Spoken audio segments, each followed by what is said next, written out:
Hey everyone, welcome back to the channel. Today we're going to be talking about 5 things nobody really tells you about living in Tucson. Now, being born and raised here, some of these things might just go unsaid because they're so engraved in people's minds that we really don't talk about them, and sometimes they're talked about all the time. But if you're looking to move here, if you already live here, these are just something good to know. And they might be good, they might be bad, totally up for you to decide on that. But let's get into the video. Up first, let's talk about allergies.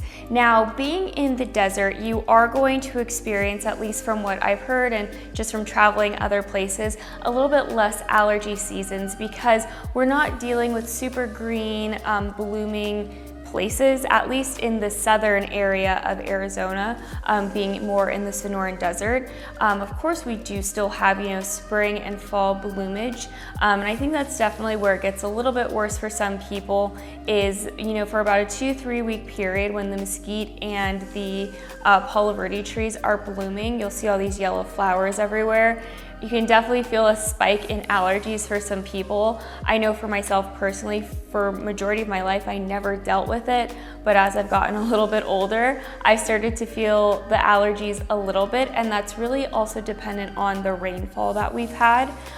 This past year, we had so much rain, so therefore, there's a lot more bloomage in the desert, and granted, it's beautiful, but once those yellow flowers start sprouting, you'll definitely start feeling the allergy season kicking in. Now, it's not as bad as other places that might get more greenery and more pollen from blooming, so places that have more active seasons like summer, winter, fall, spring, those places you definitely probably have more allergies, active allergies that probably last longer. So not saying it's not existent here because it definitely is. There are people who suffer from severe allergies here, but I think the time span here is a little bit less than other places, especially with it being hotter and drier here.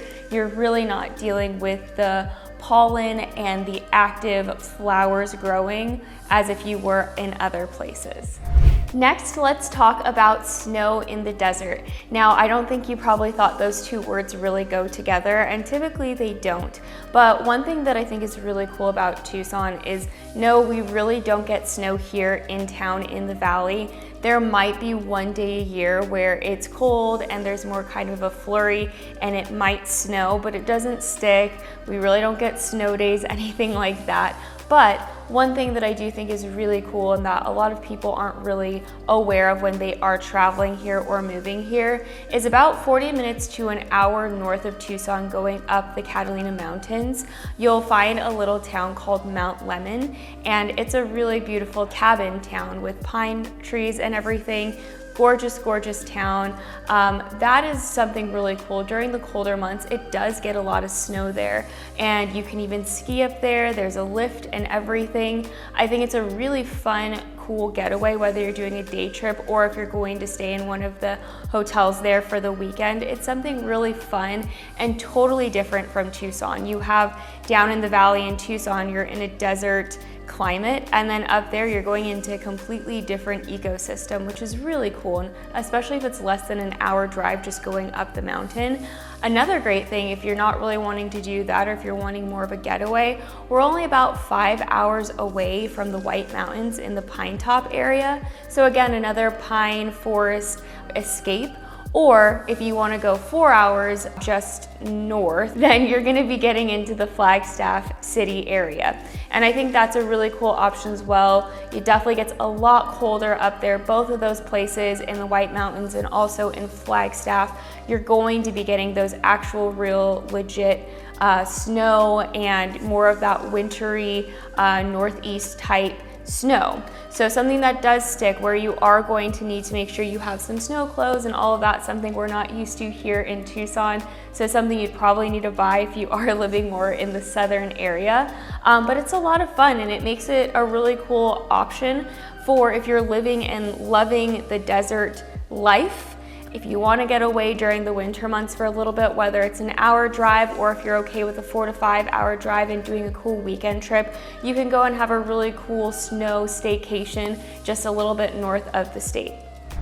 All right, before moving on to the next topic, I also did just want to mention if you are looking to relocate to Tucson, or if you're just looking to move within Tucson, I'd love to help you. I am a licensed realtor. I'm going to put my number up on the screen and go ahead and screenshot that so you can either call or text me. We can set up a time to have a one-on-one call, and I'd love to help and answer any questions you might have.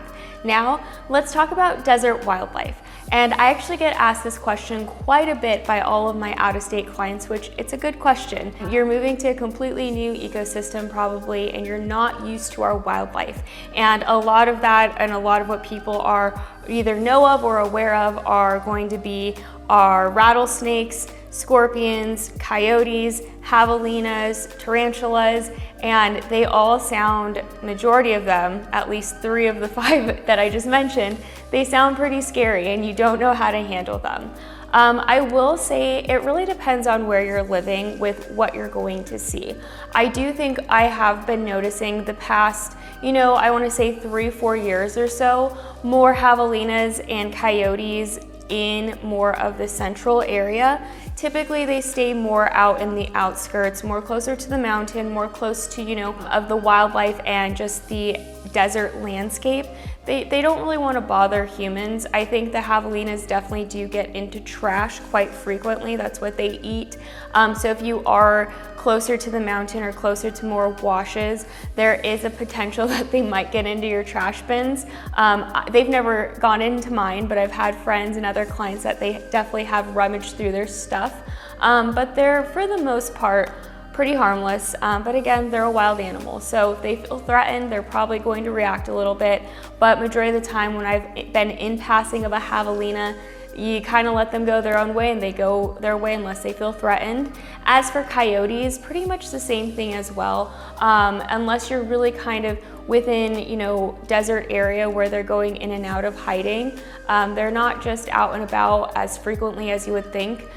You might see 1 or 2 once a week or so, maybe a little bit more, but when I walk my dog, we definitely see them out trying to get food, but we've never really had any bad experiences with them. But again, they're a wild animal, so you want to give them their space. If they start coming towards you, make loud noises, kind of scare them off, but I've lived here my whole life. I've never really had any bad experiences with them. They're probably more scared of us than we are of them. And as for rattlesnakes, tarantulas, scorpions, I definitely think for rattlesnakes and more so those animals and insects, you're gonna see them more when it's heating up. When it's more of the colder months, you really don't have to worry too much about them. I've maybe seen 1 tarantula in the wild. And again, I've lived here my whole life. I don't go looking for them, but I don't think they're as frequent as people would think. As for scorpions, maybe once or twice have I seen them inside my house. And it's more so been when I have lived closer to either the mountain or more of the desert area inside city like limits where it's a little bit more city, concrete, street, not as much desert. I've never had an experience with them there. But again, with that, we have pest companies here, get it sprayed monthly, and you really won't have to deal with it. It's not as big of a deal as people might think it is moving to the desert. And then rattlesnakes. Again, I have maybe seen 1 in the actual wild. I don't go looking for them, but when I'm taking my dog on a walk, especially during the summer months, I'm very aware of my surroundings, especially for her. The last thing I would want is for her to get bit by a rattlesnake or myself, but really you stay away from them. If you hear anything, if you see it, just calmly move away. Don't go poking and looking for rattlesnakes. But again, I don't think they're as common as people really think they are in the desert, at least from what I've experienced for my life living here. Next up, we have the monsoon seasons. Now, if you're not familiar with these are going to be sudden thunderstorms that happen during the summer months in southern Arizona. For me personally, this is some of my favorite times during the year. I think they're so beautiful, but they can be pretty dangerous. So if you're not aware of them, if it's something new to you, definitely listen up. So monsoon season is, more so in July and can go into mid-September October, late September, so just depending on the season. June, that's really kind of the build up before the monsoon season. I think it's the hottest month of the year because there's just so much build up before the release of the monsoon that it is extra hot, extra stuffy, and you're just waiting for that release with the monsoon season. But they are this intense, sporadic rainstorm and thunderstorms that happen. It could be a clear day, and then in the afternoon, those clouds start rolling in, and they cause quick flash floods. So there's been times where I've been driving and I've gotten caught in a monsoon, and I've had to legitimately pull over because you can't see in front of you, and it can be so much more dangerous to try and drive through those and get home than to just pull over and make sure that you're not on the road, and within 20-ish minutes, maybe not even that, it'll be over. But it'll clear up, and it's almost like this beautiful release afterwards because there's been this buildup of the air and the atmosphere and everything. So it's definitely something to know about if you're going to be moving here. Stay out of the washes, look out for flash flood zones, and those are going to be more of the dip areas, and to not drive through them because the water and everything can pull a car away. So you want to just be aware of it to kind of stay out of the areas that will be a flood zone because you never know what could happen. Don't go swimming in the washes during monsoon season because, again, it can be super dangerous. The last thing you'd want to be is taken away by these flash floods. And then just to, enjoy it too, because I think, we live in a beautiful, beautiful desert. And when we get these really cool thunderstorm and rain showers, I don't think there's really anywhere like it. They're really beautiful. They can be dangerous, but it's something to enjoy. And again, they're from around mid to late July and can go anywhere from mid to late September, just depending on the season. But also it's really beautiful because you get to see the mountains that are surrounding just bloom green. So it's one of my favorite times of the year, but that's monsoon season.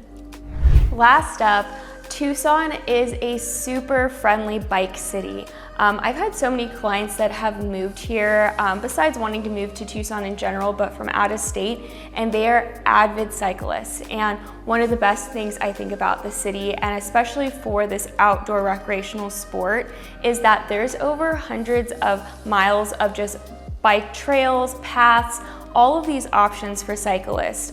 One of the big things I think is the loop around the city, which is I think 131 miles throughout the city, up through Oro Valley. It can go down into the east side of Tucson, but it is this purely carved out path for walking, biking, all of these things, but especially cycling.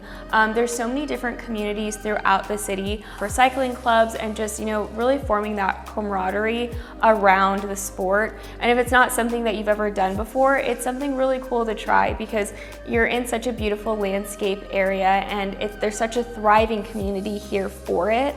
Something really cool too is that Tucson, every November for the past now almost 41 years, we've hosted the El Tour de Tucson, and it's one of the biggest cycling events in the United States, very similar to the El Tour de France, but it's the El Tour de Tucson, and it's over 100 miles throughout the city, and this brings people from all over the world. It's always held in November, and it's just such a really cool event. You can choose to do the full 102 miles, I'm pretty sure it is, or you can break it up. I think they have 4 or 5 different cycling route options, but it's something really cool, and if it's something you've never done before, you can train for the year, join that bike community, join the cycling community here in town, and kind of use it as like a milestone or motivation to really build yourself to become a cyclist. But I think that's something really cool about our community is whether you are a professional cyclist or if it's just something you do as a hobby, there's a community for it here in Tucson. And I think that's something that doesn't get talked about a lot.